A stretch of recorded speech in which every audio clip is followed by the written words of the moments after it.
will learn about when it was built, who owned it, how it was built, how it was made, how it was created, and a bunch more. If you want to learn anything crazy, then stay tuned.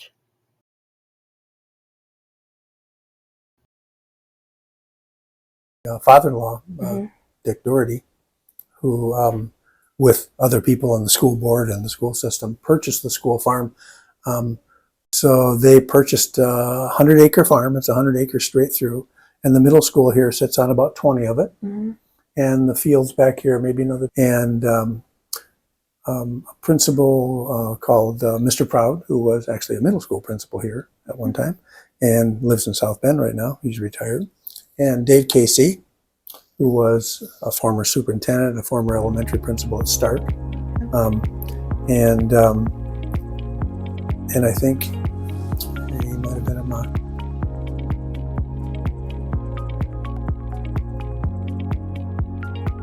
Got together and looked at the properties and started thinking about doing something with it with kids.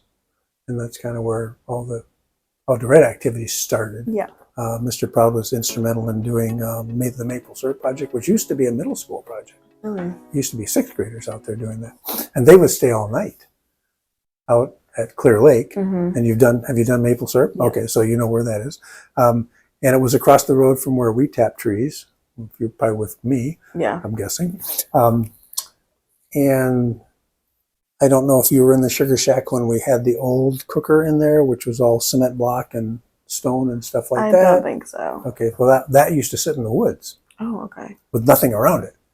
And there's a lot of stories about that, but they would make the maple syrup out there. That's kind of where it started. Okay. And Fuller's Resort was owned by Laverne Souls and his wife Mary Souls, who Mary was the secretary at Moxon when I started, and for quite a few years with me before she retired. And her husband, they owned Clear Lake campgrounds. And so they let them tap the trees in there and do that kind of stuff. And I don't think they tapped over in Life Action at that time. I'm not sure about that. I don't think they did.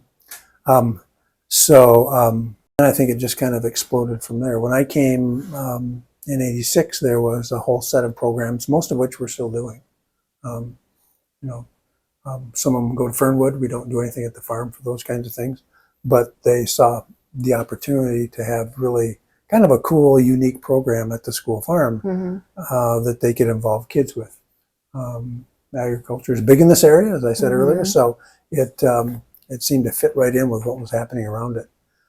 So they just kind of built on the programs a little bit at a time, over time, and by the time I got here, most of those programs were still in place and really haven't changed a whole bunch. We've added some things, just subtracted some things, changed some things to different grade levels because curriculums have changed a little bit, and what we think kids need to know. But the biggest part of that was just to have the hands-on kinds of stuff that really some kids really need and most kids like. Yeah. It's kind of the background of all that starting, and it's still going on. So it's kind of cool. Thank you. Been a lot of years.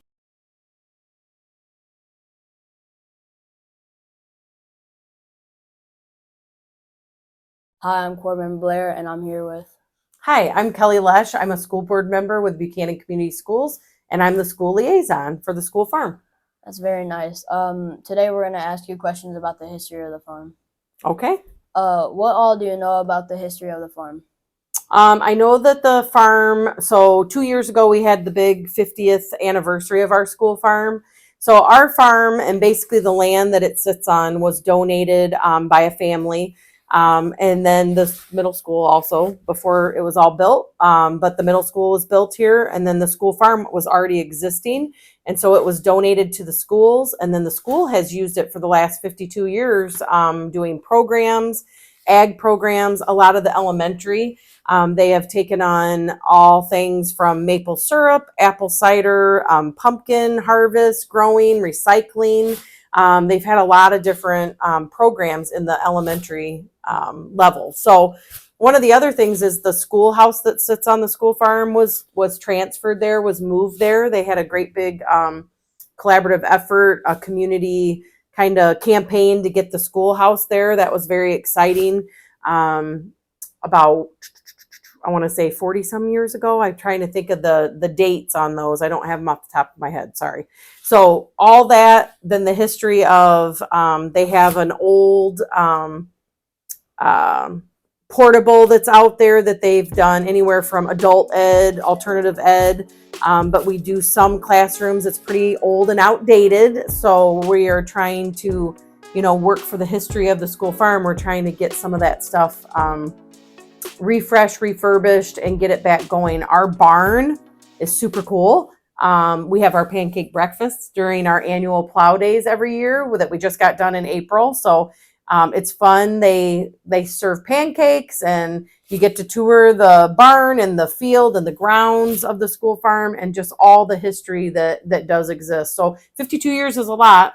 Our history of the school farm, we would love to see continue, and the sustainability of the school farm grow another 52 years. So, when you were a kid, and if you went to the school farm, if so, what did you remember about the school farm? Yep. I'm a graduate from Buchanan. I graduated in 1995, so a few years back. I would say that what I remember most is maple syrup. Maple syrup was one of my favorite. One, not only for the science aspect and just to see how the environment and the living things in our world produces such neat existing stuff that you can eat and thrive off of, and that gold syrup that we make every year. So just the whole process of it, learning about it. A lot of the things I would say people, especially now, your age and generation, don't get a lot of the hands-on. So we're all kind of into technology, and we like computers and gaming and phones. And this, I feel like our school farm brings a lot of that personal aspect back to using your own hands, growing your own gardens. We get to do the pumpkins, but you can grow stuff, you can flourish with it, and just show that, what the Indians did how many years ago, we're